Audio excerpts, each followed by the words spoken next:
L'utilisation d'un multimètre pour mesurer l'intensité du courant. Maxime démonte sa voiture électrique dont un des moteurs, qui sont tous identiques, ne fonctionne plus. En utilisant des ampèremètres, peut-on trouver quel est le moteur qui ne fonctionne plus? On a le circuit ci-dessous. L'intensité qui parcourt les moteurs qui fonctionnent est de 12 mA. Quel calibre utiliser sur le multimètre numérique? Convertir cette intensité en ampères.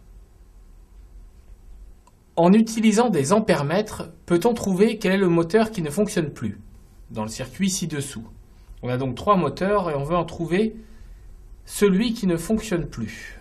Qu'est-ce que c'est qu'un ampèremètre déjà? Ah, la mesure d'une intensité s'effectue à l'aide d'un ampèremètre, placé en série dans le circuit. Cette mesure nécessite donc de débrancher un fil dans le circuit pour placer le multimètre.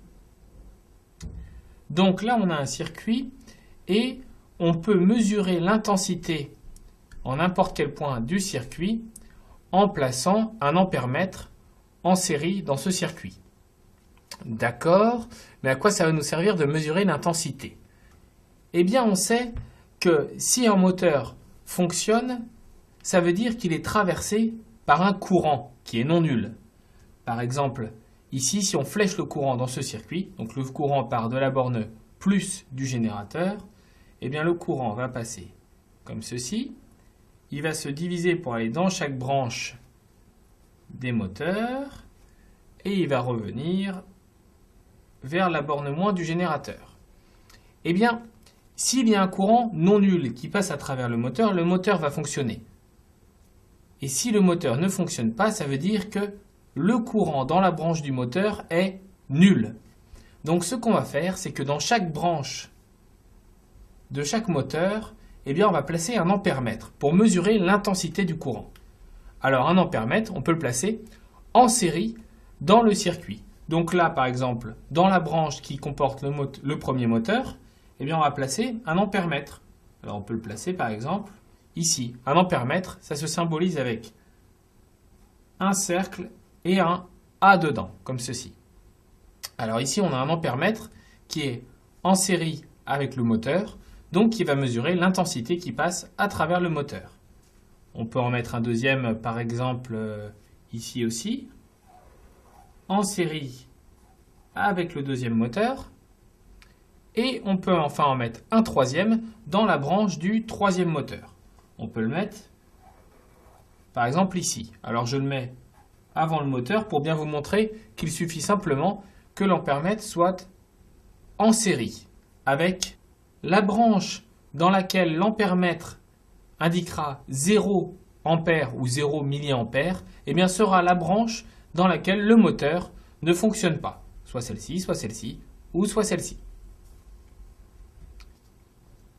L'intensité qui parcourt les moteurs qui fonctionnent est de 12 mA. Quel calibre utiliser sur le multimètre numérique? Alors nous avons ici une photo d'un multimètre numérique. Première chose, on va utiliser ce multimètre en mode ampèremètre. Donc on va se situer ici pour le choix des calibres. Et on va utiliser toujours la borne COM que l'on branche du côté qui est relié à la borne négative du générateur. Et ensuite, on a deux bornes, une borne milliampère et une borne 10 ampères. Alors, si vous regardez ici les calibres qu'on a, on a ici 2 milliampères, 20 milliampères et 200 milliampères. Ah, et ici, on a de marqué 10 ampères. Eh bien, 10 ampères, c'est le plus gros calibre et c'est le calibre qui correspond à la borne 10 ampères ici. Quand on va faire une mesure d'une intensité qu'on ne connaît pas dans un circuit, on va commencer par brancher l'ampèremètre avec la borne COM et la borne 10 ampères. Et on va choisir le calibre correspondant à 10 ampères ici. On va alors avoir un résultat qui généralement va être de la forme 0,0 puis quelque chose. Par exemple, si on a 0,01, eh bien, on saura qu'on est aux alentours de 10 milliampères. Et on va pouvoir ensuite choisir un calibre plus approprié pour mesurer la valeur.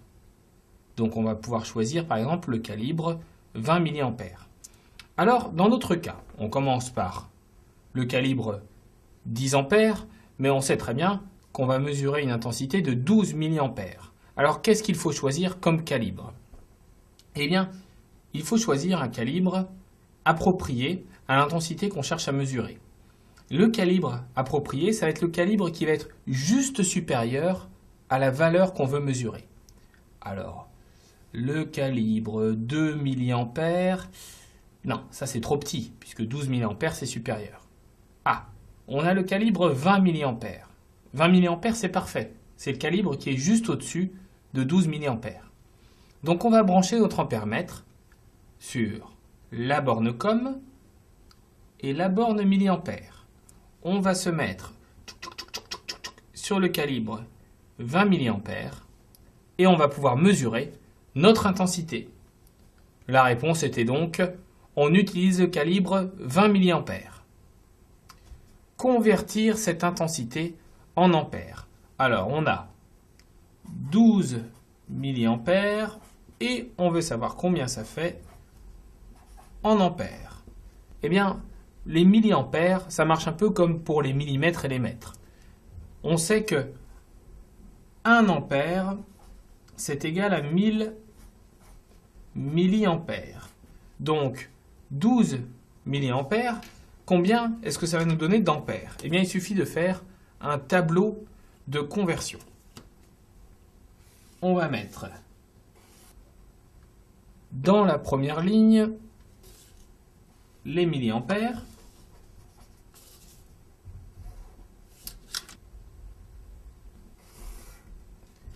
Et dans la deuxième ligne, les ampères.